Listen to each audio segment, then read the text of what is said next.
कहानी केवल मनोरंजन के उद्देश्य से बुक बाउंड नोवेल स्टोरी द्वारा प्रस्तुत की गई है।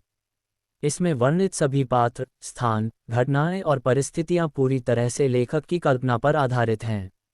इनका किसी भी वास्तविक व्यक्ति, स्थान, घटना या संस्था से कोई संबंध नहीं है। यदि कोई समानता संयोगवश प्रतीत होती है तो कृपया इसे मात्र एक संयोग ही समझें। महत्वपूर्ण सूचना: इस कहानी में 18 जोड़ सामग्री वयस्क विषय वस्तु शामिल हो सकती है, जो केवल प्रौढ़ दर्शकों 18 वर्ष और उससे ऊपर के लिए उपयुक्त है। कृपया इसे अपनी उम्र और मानसिकता को ध्यान में रखते हुए ही देखें। बुक बाउंड नॉवल स्टोरी पर प्रस्तुत सभी कहानियां पूरी तरह से काल्पनिक या फिक्शन आधारित होती हैं।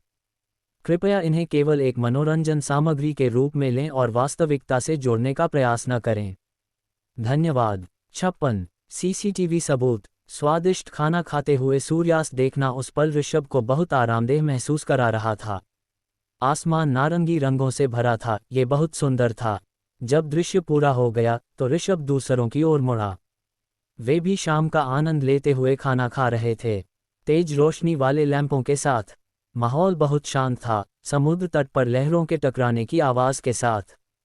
ऋषभ के विचार संध्या की ओर लौट आए और उसे यकीन था कि वह महिला इतनी आसानी से हार नहीं मानेगी। वह निश्चित रूप से ऋषभ से फिर से संपर्क करेगी, जो वह चाहती थी उसे पाने का रास्ता खोजने की कोशिश करेगी। उसमें वास्तव में कोई शर्म नहीं थी।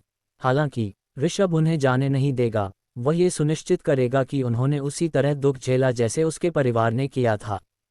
तुम क्या सोच रहे हो, भाई? ईशान आया और ऋषभ के बगल में बैठ गया। ऋषभ उसकी ओर मुड़ा और धीरे से सिर हिलाया। नहीं, बस खाने का आनंद ले रहा हूँ।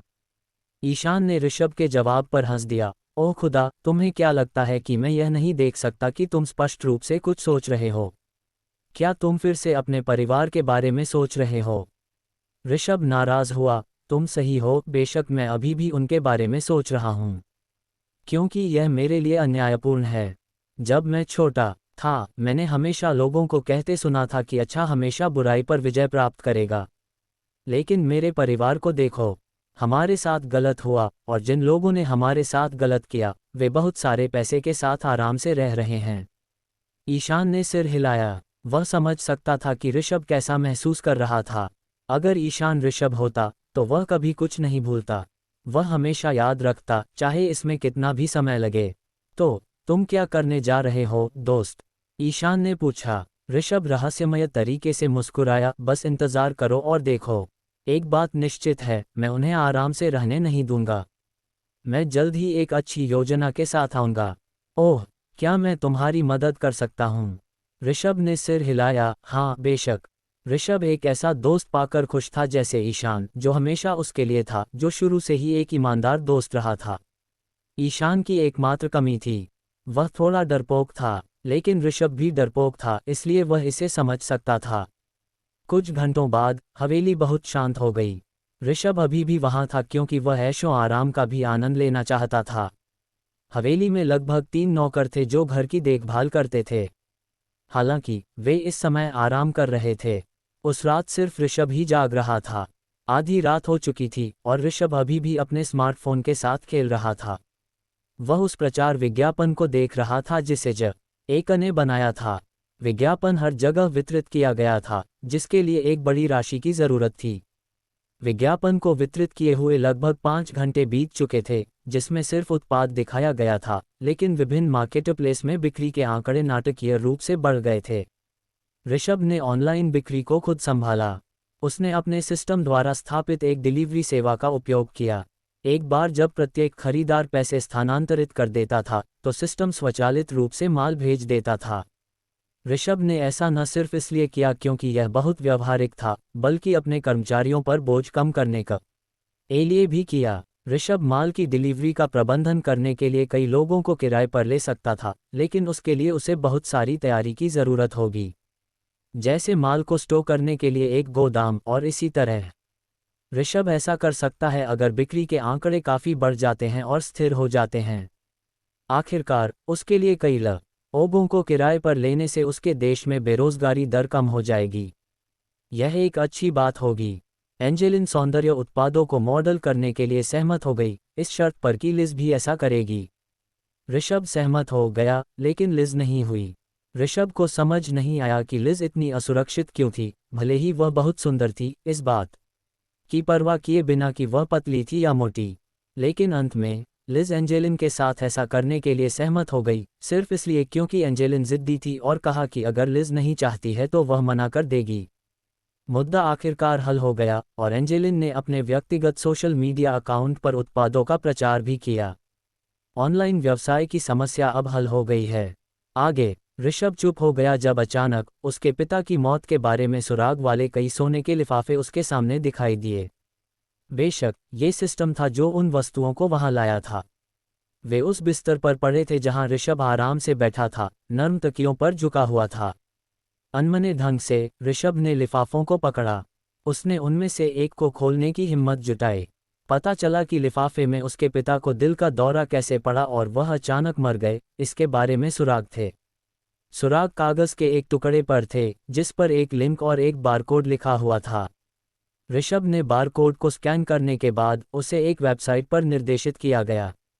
ये सीसीटीवी फुटेज का एक संग्रह वाली एक वेबसाइट थी।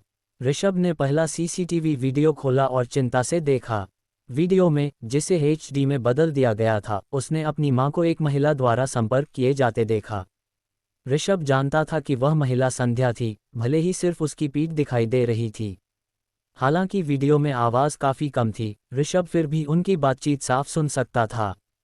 पता चला कि संध्या ने ऋषभ के पिता एडविन को बताया कि एंटोन वास्तव में उसका बेटा था।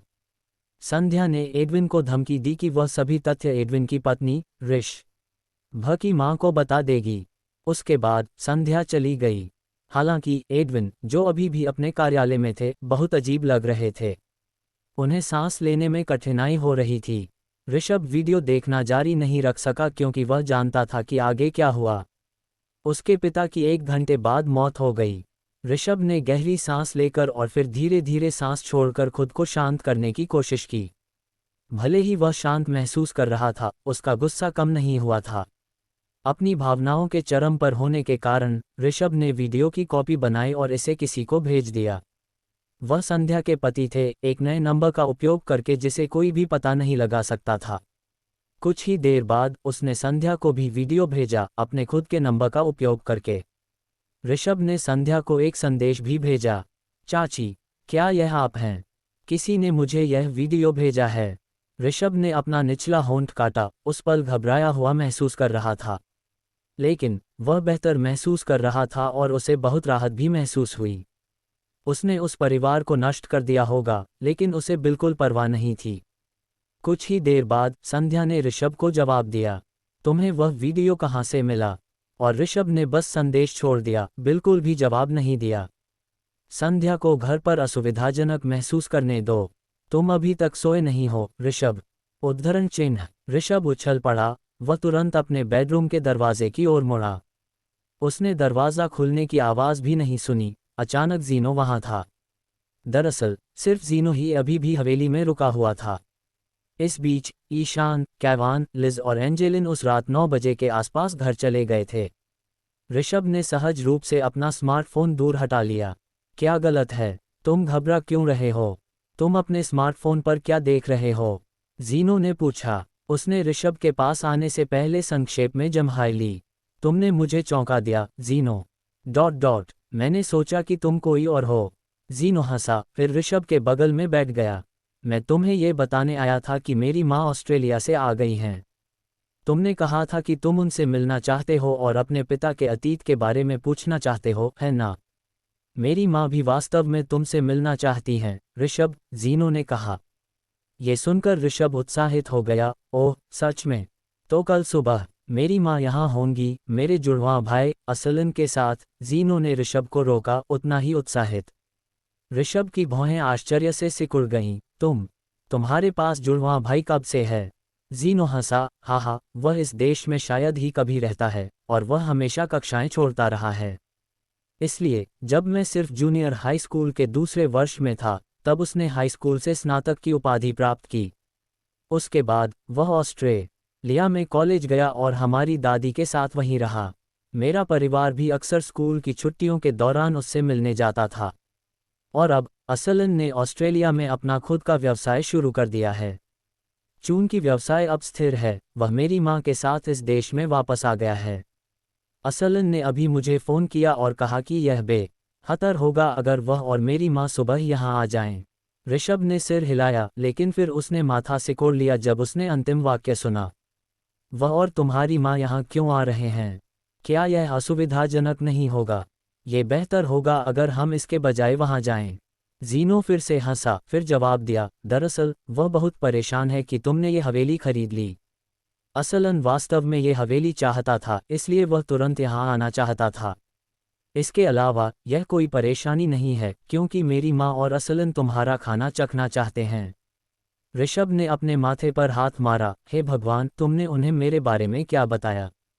जीनो जोर से मुस्कुराया और जवाब दिया, लगभग सब कुछ, क्योंकि मुझे तुम जैसा दोस्त होने पर गर्व है।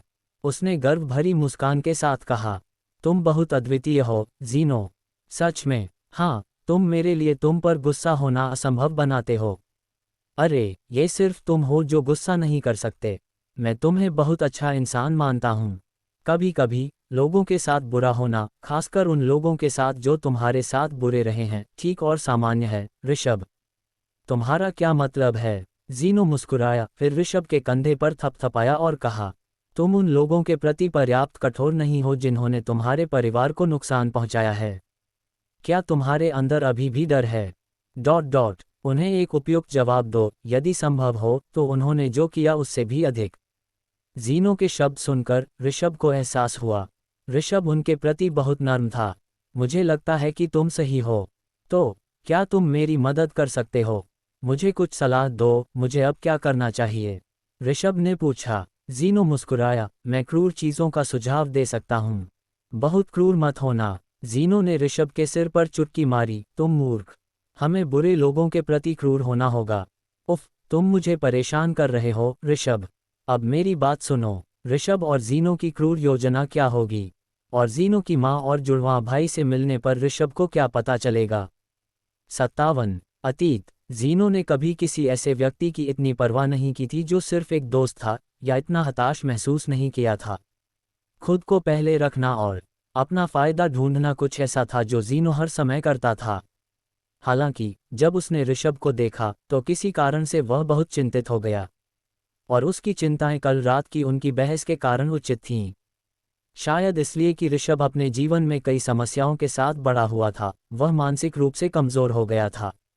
वह उन लोगों को तुरंत क्या और नहीं मार सकता था जिन्होंने उसके परिवार को नुकसान पहुंचाया था। उसे ऐसा करने में कितना समय लगेगा? जीनो ने उस सुबह कई बार गहरी आह भरी। फिर उसने अपने सामने छोटी मेज़ पर लगी डिजिटल घड़ी पर नज़र डाली। सुबह के 7 बज चुके थे, जिसका मतलब था कि ऋषभ ने जीनो को लगभग आधे घंटे पहले रसोई से बाहर निकाल दिया था। उसने जीनो को लिविंग रूम में आनंद लेने के लिए सिर्फ एक कप गर्म लट्टे दिया था। असलन और माँ को अब तक आ जाना चाहिए था, है ना? उसने फिर से बुदबुदाया। कुछ ही देर बाद जीनो ने एक कार के आने की आवाज़ सुनी। उसे यकीन था कि यह असलन और उसकी माँ है, इसलिए वह तुरंत उनका स्वागत करने के लिए खड़ा हो गया। इस बीच रसोई में ऋषभ ने कई बार जम्हाई ली। वह बहुत नींद में था, लेकिन वह सो नहीं सका क्योंकि वह जीनो ने कल रात जो कहा था उसके बारे में सोचता रहा।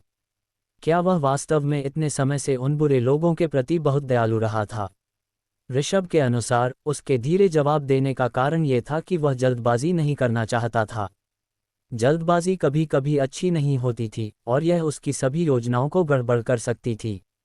ऋषभ ने दूसरा सोने का लिफाफा खोला था और इसमें शामिल सभी नाम थे। हालांकि कोई संदर्भ नहीं था और ये 4 कागज पर सिर्फ नाम लिखे थे। ऋषभ पहले ही सार समझ चुका था। इसके अलावा एक ऐसी वेबसाइट के साथ जिसे सिर्फ ऋषभ ही एक्सेस कर सकता था, वह उनके कार्यों के सबूत आसानी से ढूंढ सकता था। सारा खाना पूरी तरह से पकने के बाद ऋषभ ने चूल्हा बंद कर दिया। आज सुबह उसने जीनो और असलन की मां का स्वागत करने के लिए विभिन्न व्यंजन बनाए। बेशक उसे अपने मेहमानों का ठीक से स्वागत करना था। उसने चॉकलेट चिप कुकीज़ भी बनाई जो बाहर से खस्ता थीं लेकिन अंदर से नरम थीं। ओवन से संकेत मिला कि कुकीज़ बेक हो गई हैं, इसकी आवाज़ सुनी जा सकती थी। ऋषभ ने कुकीज़ निकाली और एक चख कर देखी। गर्म जब जीनो अचानक आया तो ऋषभ कुकी पर फूंक मार रहा था। ऋषभ, वह महिला यहाँ है। क्या मुझे उसे संभालना चाहिए या तुम संभालोगे? जीनो ने पूछा। ऋषभ ने अपनी भौहें सिकोड़ लीं। जीनो के शब्दों से अभी भी भ्रमित था, जब तक कि अगले ही सेकंड में उसे एहसास नहीं हुआ कि जीनो संध्या का जिक्र कर रहा था। खैर, ऋषभ वास्तव में उस महिला से तंग आ चुका था, लेकिन ये बेहतर होगा अगर वह संध्या से मिले, क्योंकि ऋषभ की योजना उस महिला का उपयोग करके उसके पति के अपराधों और उसके दोस्तों के बारे में अधिक सबूत ढूंढना था। मुझे उससे मिलने दो। ऋषभ ने अपने हाथ से जीनो को कुकीज दी, फिर तेजी से संध्या की ओर चला गया। दरअसल ऋषभ ने भी एक कार के आने की आवाज़ सुनी थी, लेकिन उसने सोचा था कि यह जीनो की माँ आ रही हैं। संध्या लिविंग रूम में बैठी थी, वहाँ के कुछ प्राचीन और शानदार मूल्यवान प्रदर्शनों को देख रही थी। तुम यहाँ क्या करने आए हो? ऋषभ ने पूछा। संध्या तुरंत खड़ी हो गई और डर भरी निगाहों से ऋषभ के पास गई। ऋषभ, मुझे जवाब दो, वह वीडियो किसने भेजा? संध्या ने बेसब्री से पूछा। ऋषभ ने कंधे उचकाए, फिर आराम से बैठ गया। मुझे नहीं पता, चाची, यह एक अज्ञात नंबर था। तो पता चला कि मेरे पिता की मौत में तुम्हारा भी हाथ था, हम? ऋषभ ने पूछा। हालांकि ऋषभ ने गुस्से के कोई संकेत नहीं दिखाए, संध्या उस पल बहुत घबरा गई थी। अगर संध्या को याद नहीं होता कि ऋषभ अभी भी उसके लिए उपयोगी था, तो वह लड़के के पास नहीं जाती।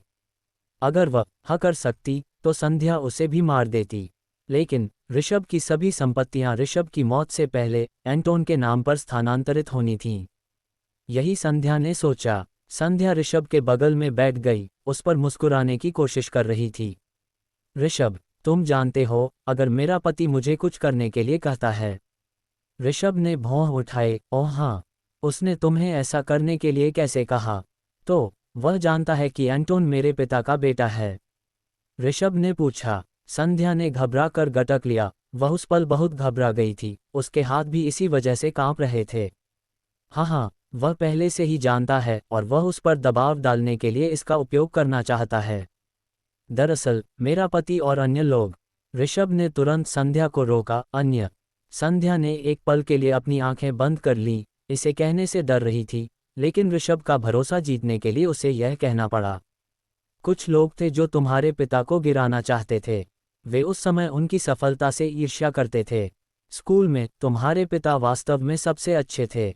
वह बहुत स्मार्ट छात्र नहीं थे, लेकिन वह अपनी ताकत का उपयोग करके विकास करना जारी रखने के लिए काफ़ी स्मार्ट थे। वह सुंदर भी थे, इसलिए वह उस समय काफ़ी लोकप्रिय थे। और मेरा पति तुम्हारे पिता का धमकाने वाला था। मेरे पति और उनके कुछ दोस्त तुम्हारे पिता को परेशान करना पसंद करते थे। लेकिन कुछ साल बीत जाने के बाद और तुम्हारे पिता ने जो कंपनी शुरू की थी उसकी क्षमता को देखकर मेरे पति और उनके दोस्तों ने तुम्हारे पिता से संपर्क किया और उनके प्रति अच्छा बनने का ढंग किया। लेकिन मैं अपने पति से प्यार नहीं करती थी। तुम जानते हो कि मैं एडविन को एक बार में ले गई और उसके साथ पी थी, है ना? वह इसलिए था क्योंकि मेरा पति मुझे धोखा दे रहा था। मैं हताश थी क्योंकि मैं उसे तलाक नहीं दे सकती थी। मुझे हमेशा उसे सफल बनाने के लिए अपराध करने के लिए मजबूर किया जाता था। उसने मेरा फायदा उठाया। ऋषभ, तुम मुझ पर भरोसा करते हो, है ना? मैं तुम्हें बताऊंगी कि कौन शामिल था, ठीक है? लेकिन कृपया, तुम मुझे निर्दोष बना सकते हो, है ना? इतना लंबा वाक्य कहने के बाद संध्या को तुरंत खांसी आ गई। ऋषभ ने उसकी ओर मुस्कुराया और सिर हिलाया। चिंता मत करो चाची, मुझे पता है कि तुम्हें सिर्फ मजबूर किया गया था। तो मुझे सब कुछ बताओ, ऋषभ ने कहा। फिर उसने अपने सिस्टम स्क्रीन पर नज़र डाली जो घटना को रिकॉर्ड कर रहा था। भगवान का शुक्र है कि तुम मुझ पर भरोसा करते हो, ऋषभ। संध्या बहुत खुश थी क्योंकि ऋषभ आसानी से धोखा खा गया था, ठीक उसके माता पिता की तरह। अगर ऋषभ अब उपयोगी नहीं रहा तो वह उसे भी हटा देगी। तो वास्तव में उद्धरण चिन्ह स्वागत है श्रीमती लूना और असलन। ऋषभ ने जीनो की मां और उसके जुड़वां भाई का स्वागत किया, जो 7:30 बजे पहुंचे। ऋषभ असलन को देखकर काफी चकित था, जो जीनो जैसा बहुत दिखता था। यहां तक कि उनकी ऊंचाई भी समान थी। एकमात्र अंतर उनकी फैशन शैली थी। अगर जीनो एक अच्छा सज्जन युवक की तरह कपड़े पहनता था, तो असलन अपनी फैशन पसंद में अधिक साहसी था। असलन एक रैपर या हिप हॉप शैली के फैशन वाले व्यक्ति जैसा दिखता था। अगर उन्होंने एक ही कपड़े पहने होते तो ऋषभ शायद उन्हें अलग नहीं बता पाता। हालांकि जब असलन ने आखिरकार उसके अभिवादन का जवाब दिया तो ऋषभ ने एक दूसरा अंतर देखा। असलन की आवाज़ जीनो से गहरी थी। चूंकि उसने जुड़वां बच्चों को शायद ही कभी देखा था, ऋषभ आश्चर्यचकित था। उसने सोचा कि अगर उसका एक जुड़वां होता तो यह वास्तव में मज़ेदार होता, है ना? ऋषभ ने उन्हें एक साथ नाश्ता करने के लिए कहा। जीनो ने डाइनिंग टेबल पर सारा खाना तैयार किया जबकि ऋषभ संध्या के साथ बातचीत कर रहा था। तुमने इतनी देर क्यों लगाए? मुझे भूख लगी है और यह खाना ठंडा हो रहा है। जीनो ने अपनी माँ और असलन के आने के बाद विरोध किया। हे भगवान, क्या तुम्हें महीनों से नहीं मिलने के बाद मेरा स्वागत नहीं करना चाहिए? क्या तुम्हें मेरी याद नहीं आई? असलन ने जीनो के रवैया से नाराज होकर कहा, जो ऐसा लग रहा था कि उसका वहां स्वागत नहीं है। मुझे किसी ऐसे व्यक्ति की याद क्यों आएगी जो ठीक मेरे जैसा दिखता है? जीनो ने जवाब दिया। लूना अपने जुड़वां बेटों को इस तरह बहस करते देखकर बस हंस दी। ओह मेरे, वे हमेशा ऐसे ही होते हैं ऋषभ, इसलिए चिंता मत करो। ओह, क्या तुम्हें अभी भी मेरी याद है? हम तब मिले थे जब तुम छोटे थे। यह मॉल में था, तुम अपनी माँ के साथ थे और मैं असलन के साथ थी, लूना ने कहा। जब जीनो और असलन बहस कर रहे थे, ऋषभ पहले ही लूना के लिए खाना ले आया था। ओह, सच में? मैंने सोचा कि यह जीनो था, क्योंकि मुझे कल रात ही पता चला कि जीनो का एक जुड़वां है, ऋषभ ने जवाब दिया। लूना ये सुनकर हंस दी। ओह मेरे... तुम बहुत भ्रमित हो गए, है ना? शायद इसलिए कि असलन जल्दी स्कूल से गुजरा, जबकि जीनो असलन की तरह कक्षाएं नहीं छोड़ना चाहता था। जीनो अन्य बच्चों की तरह स्कूल जाना पसंद करता है, इसीलिए तुम मुझसे सिर्फ स्कूल में मिलते थे। जब जीनो और असलन बहस करते करते थक गए तो वे आखिरकार नाश्ते के लिए उनके साथ शामिल हो गए। नाश्ते के बाद उन्होंने बातचीत जारी रखी। लूना ने उन्हें अतीत में ऋषभ के पिता और माँ के बारे में कई बातें बताईं।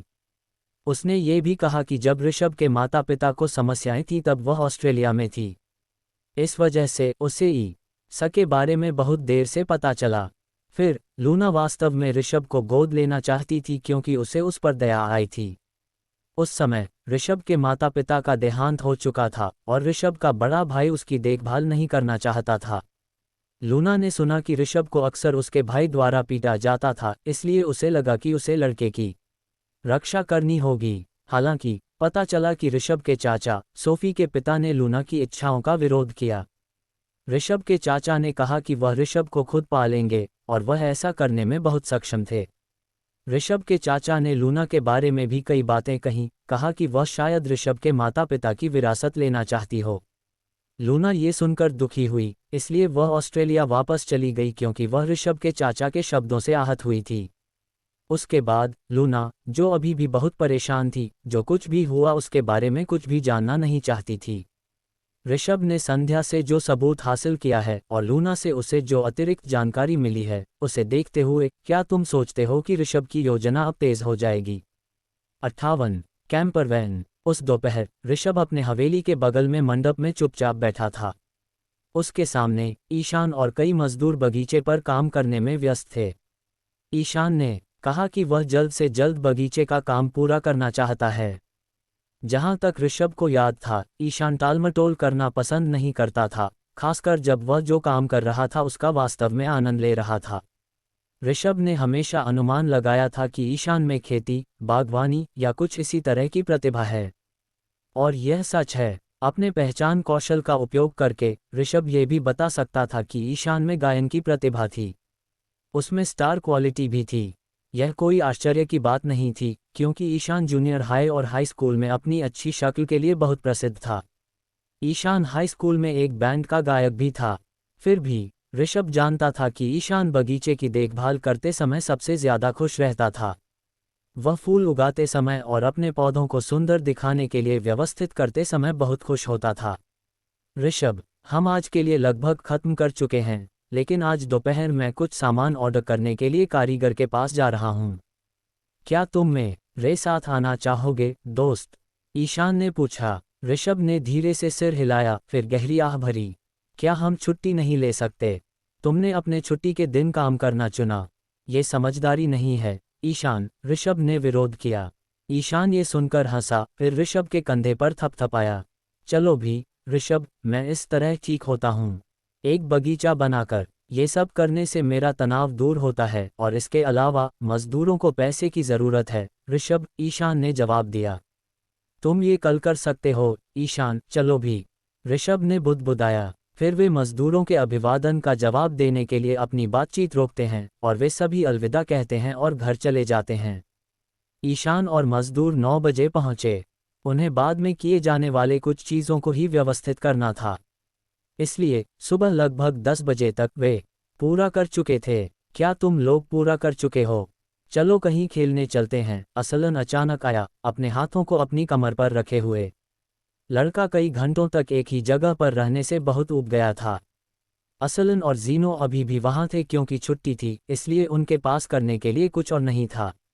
जीनो के लिए ऋषभ की हवेली में रहना भी मज़ेदार था क्योंकि इसके पीछे एक समुद्र तट था। क्या तुमने वह सुना? चलो खेलने चलते हैं। मैंने अभी तक कैंपर वैन की कोशिश नहीं की है, ऋषभ ने कहा। ईशान और असलन ये सुनकर हैरान थे। यहाँ तक कि जीनो, जो साइड टेरेस पर लेटा हुआ था, तुरंत उठकर बैठ गया और हैरान था। तुम्हारे पास एक कैंपर वैन है? ईशान ने पूछा। ऋषभ ने सिर हिलाया। हाँ, ये गैराज में है, देखो। मैंने सोचा कि इसे खरीदना मज़ेदार होगा क्योंकि हम कहीं भी जा सकते हैं और होटलों या सराय में कमरे खत्म होने की चिंता नहीं करनी पड़ेगी, ऋषभ ने जवाब दिया। अचानक अन्य तीनों उत्साहित हो गए। कुछ मिनट बाद वे चारों कैंपर वैन के अंदर थे। उनका गंतव्य एक ज्वालामुखी था और अधिक सटीक रूप से पहाड़ के सामने की पहाड़ी। उस पहाड़ी से वे ज्वालामुखी का एक सुंदर दृश्य देख सकते थे। संयोग से वहां की यात्रा में कार से सिर्फ 3 घंटे लगे। मैं लंबे समय से इस तरह की कार चलाना चाहता था, ये वास्तव में अच्छा लगता है, ईशान ने कहा। वाह, ये कैंपर वैन वास्तव में अच्छा है। अगर मुझे पता होता कि यह इतना अच्छा है तो मैं भी एक खरीद लेता, जीनो ने कहा, जो कैंपर वैन की रसोई में कॉफ़ी मश बड़ी इन पर कॉफ़ी बना रहा था। वहाँ एक चौड़ी ड्राइवर की सीट, एक लंबा सोफ़ा, एक छोटी मेज़, एक मिनी फ्रिज, एक मिनी रसोई, एक शौचालय और पीछे एक बड़ा बिस्तर था। ऋषभ को भी नहीं पता था कि कैंपर वैन इतना अच्छा था, उसने सिर्फ सिस्टम से इसे स्वीकार कर लिया बिना ज़्यादा सवाल पूछे। ये बहुत आरामदेह है, तुम झटकों को महसूस भी नहीं कर सकते, असलन ने बुदबुदाया। वास्तव में तीनों युवक ऋषभ से भी अधिक उत्साहित थे, जो कैंपर वैन का मालिक था। यात्रा के आधे रास्ते में वे नाश्ते, पेय पदार्थ और अगर उन्हें बाद में भूख लगी तो पकाने के लिए सामग्री खरीदने के लिए एक सुपरमार्केट के सामने रुक गए। हम आधे रास्ते में हैं, मुझे लगता है कि हम लगभग 2 बजे तक पहुंच जाएंगे, ईशान ने कहा। इस बार मैं कार चलाऊंगा, जीनो ने जवाब दिया। नहीं, मुझे करने दो, तुम वापसी में चला सकते हो, ईशान ने जवाब दिया। नहीं, हमें बारी बारी से लेना होगा। इसके अलावा मैं ड्राइविंग में बहुत अनुभवी हूँ। तुम्हें क्या लगता है कि मैं नहीं हूँ? दोनों युवकों की बहस से नाराज होकर ऋषभ आखिरकार यात्रा पर खाने के लिए नाश्ता खरीदने चला गया। सुपरमार्केट के सामने कई स्टैंड थे जो लोकप्रिय स्ट्रीट फूड बेच रहे थे। अरे, तुम कहाँ जा रहे हो? असलन ने पूछा। ऋषभ को नहीं पता था कि वह लड़का उसका पीछा कर रहा था। बस कुछ स्ट्रीट फूड खरीदना। क्या तुमने ये सब कोशिश नहीं की है? ऋषभ ने पूछा। असलन ने जल्दी से सिर हिलाया। नहीं। ऋषभ मुस्कुराया। तो चलो कुछ खरीदते हैं, मुझे यकीन है कि तुम्हें वे पसंद आएंगे। ऋषभ ने कई तरह के स्ट्रीट फूड खरीदे। वहाँ कॉर्न डॉग्स, मिनी स्वीट मार्टाबाग, फल से भरे मोची, क्रैप्स और ऊपर व्हीप क्रीम और बहुत सारे पनीर के साथ आम की स्मूदी थी। जब वे कैंपर वैन में वापस आए तो ईशान ने हार मान ली थी और जीनो को पहिया लेने दिया था। वे फिर से चल पड़े।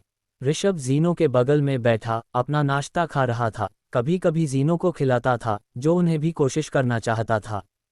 मुझे लगता है कि हमें इस तरह और ज़्यादा बाहर जाना चाहिए, ऋषभ। मैं खुद कभी कभी अपने काम के ढेर से बहुत ऊब जाता हूँ। इसलिए जब मेरे पास समय होता है तो मैं हमेशा खेलने बाहर जाता हूँ। दुर्भाग्य से मेरे पास ज़्यादा दोस्त नहीं हैं। कैवान घर में रहने वाला है, इसलिए कभी कभी उसे बाहर जाने के लिए आमंत्रित नहीं किया जा सकता है और वह अपनी जुड़वां बहन को भी बहुत प्यार करता है। कैवान खुद को अपनी जुड़वां बहन की देखभाल के लिए समर्पित करता है, इसीलिए कभी कभी वह स्कूल में बुरे बच्चों के साथ दोस्ती करने का ढोंग करता है, ये सुनिश्चित करने के लिए कि वे लिस के साथ कुछ न करें। लेकिन कैवान कभी कभी बेवकूफ़ होता है, क्योंकि वास्तव में लिस को अन्य लड़कियां धमकाती हैं। ऋषभ ने सिर हिलाया, ये समझना शुरू कर दिया कि कैवान कभी कभी एंटोन या एंटोन के दोस्तों के साथ दोस्त क्यों लगता था। कैवान खुद कैंपस पर एक लोकप्रिय बच्चा है, उसके बहुत सारे प्रशंसक हैं, और ऋषभ अक्सर सोचता है कि एंटोन और उसके दोस्त कैवान की लोकप्रियता का फ़ायदा उठा रहे हैं। पता चला कि कैवान के उनके साथ दोस्त बनने का एक कारण है। लेकिन हाँ, जो लिस को सबसे ज़्यादा धमकाते हैं वे अन्य लड़कियां हैं जो उससे ईर्ष्या करती हैं। अगर तुम चाहते हो तो मैं कभी भी जा सकता हूँ, क्योंकि मुझे भी यात्रा करना पसंद है। अतीत में मैं सीमित धन के कारण ऐसा नहीं कर सकता था, लेकिन अब मैं कर सकता हूँ, ऋषभ ने कहा। जीनो हंसा, यह अच्छा है ना?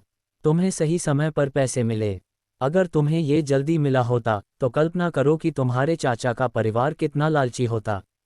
ऋषभ नाराज हुआ, तुम सही हो। यह अच्छा है कि मुझे अब पैसे मिले जब उन्हें मेरी परवाह नहीं है। फिर भी मुझे यकीन है कि वे जल्द ही मेरे पास वापस आएंगे। अगर तुम में उन्हें भगाने की हिम्मत नहीं है तो मैं तुम्हारी मदद करूंगा, जीनो ने जवाब दिया। ऋषभ ये सुनकर हंसा, हा हा हा, अगर वे हैं तो मुझे उन्हें भगाने की हिम्मत है, क्योंकि उन्होंने मुझे बहुत भावनात्मक बना दिया है। उस सुबह लूना की कहानी सुनकर ऋषभ बहुत भावनात्मक हो गया। उसके चाचा ने कहा कि वह ऋषभ की देखभाल कर सकते हैं, लूना की मदद को अस्वीकार करते हुए, लेकिन अंत में उन्होंने ऋषभ को बस छोड़ दिया। तुम्हारे चाचा पर तुम्हें इतने समय तक लावारिस छोड़ने के लिए मुकदमा चलाया जा सकता है, ऋषभ। अरविंद तुम्हारी मदद कभी भी कर सकता है, जीनो ने कहा। ऋषभ ने सिर हिलाया, हाँ, मुझे लगता है कि मुझे तुम्हारे भाई से बहुत मदद की ज़रूरत होगी। शुभकामनाएं, भाई। दोपहर 1:30 बजे वे जिस पहाड़ी पर जा रहे थे वहां पहुंच गए। जगह आगंतुकों से भरी हुई थी। कोई आश्चर्य नहीं, क्योंकि छुट्टी थी। पहाड़ी स्थानीय और विदेशी पर्यटकों के बीच बहुत लोकप्रिय थी। ऐसा इसलिए था क्योंकि वहां का दृश्य बहुत सुंदर था। ये लगभग एक परियों की कहानी की भूमि जैसा था। यह एक क्रेटर वाले पहाड़ का दृश्य था, जिसके चारों ओर छोटे पहाड़ थे, साथ ही कोहरा या पतले बादल पहाड़ के कुछ हिस्से को ढक रहे थे। वास्तव में बहुत से लोग इस सुंदर दृश्य को अपनी प्री वेडिंग फोटो के लिए पृष्ठभूमि के रूप में इस्तेमाल करते थे। हालांकि हर किसी की तरह पहाड़ी पर चढ़ने के बजाय चारों सुंदर युवक एक बड़े मैदान में गए, जिसे आमतौर पर कैंपिंग के लिए किराए पर लिया जाता था। ईशान ने वहां कैंप लगाने के लिए भुगतान किया था, इस लिए वे सीधे वहां जा सकते थे और एक जगह ढूंढ सकते थे। क्या हमें एक तंबू भी लगाना चाहिए, क्योंकि ऐसा लगता है कि हम चारों सोने के लिए कार में फिट नहीं होंगे, असलन ने पूछा। हम वह बाद में कर सकते हैं, क्योंकि मुझे भूख लगी है, जीनो ने जवाब दिया। तो हम थोड़ी देर खाएंगे फिर पहाड़ी पर जाएंगे, ईशान ने पूछा। ऋषभ ने सिर हिलाया, हाँ, कृपया अंडे ले आओ, ईशान। मैं अभी आता हूँ, असलन ने कहा। ऋषभ चौड़ी खुली कार की खिड़की से असलन को देख सकता था। लड़का बस उद्देश्यहीन तरीके से घूम रहा था। वह शायद अभी भी अजीब महसूस कर रहा था, क्योंकि वह लंबे समय से विदेश में था। क्या तुम उस पर नज़र रख सकते हो, ईशान? मुझे डर है कि वह खो जाएगा, जीनो ने पूछा। ईशान ने सिर हिलाया और असलन के पीछे बाहर गया। ऋषभ फिर खाना पकाने में व्यस्त था, क्योंकि वह तुरंत दोपहर का भोजन करना चाहता था। जब उसने फिर से खिड़की से बाहर देखा तो वह अभी भी असलन और ईशान को देख सकता था। सिर्फ वे अकेले नहीं थे। ऋषभ ने अपनी आंखें सिकोड़ लीं, उसे जो दिखा उस पर विश्वास नहीं हो रहा था। मेरा हो गया, ऋषभ। चलो दोपहर का भोजन करते हैं, जीनो चिल्लाया, ऋषभ की तंद्रा को तोड़ते हुए। ऋषभ ने तुरंत चूल्हा बंद कर दिया, फिर से खिड़की से बाहर देखा। अब असलन और ईशान अकेले थे, कार में वापस आने वाले थे। क्या ऋषभ ने गलत देखा था? लेकिन उसे यकीन था कि वे पहले किसी से बात कर रहे थे, कोई ऐसा जो उसकी माँ जैसा दिखता था। नहीं, ऋषभ ने ज़रूर गलत देखा होगा, क्योंकि जिस महिला को उसने पहले देखा था वह युवा लग रही थी। ऋषभ को बस अपनी माँ की बहुत याद आ रही होगी, उसने सोचा। ऋषभ ने जो देखा उसके बारे में तुम क्या सोचते हो? क्या ये सिर्फ संयोग था, या क्या ऋषभ की माँ से संबंधित कोई रहस्य है?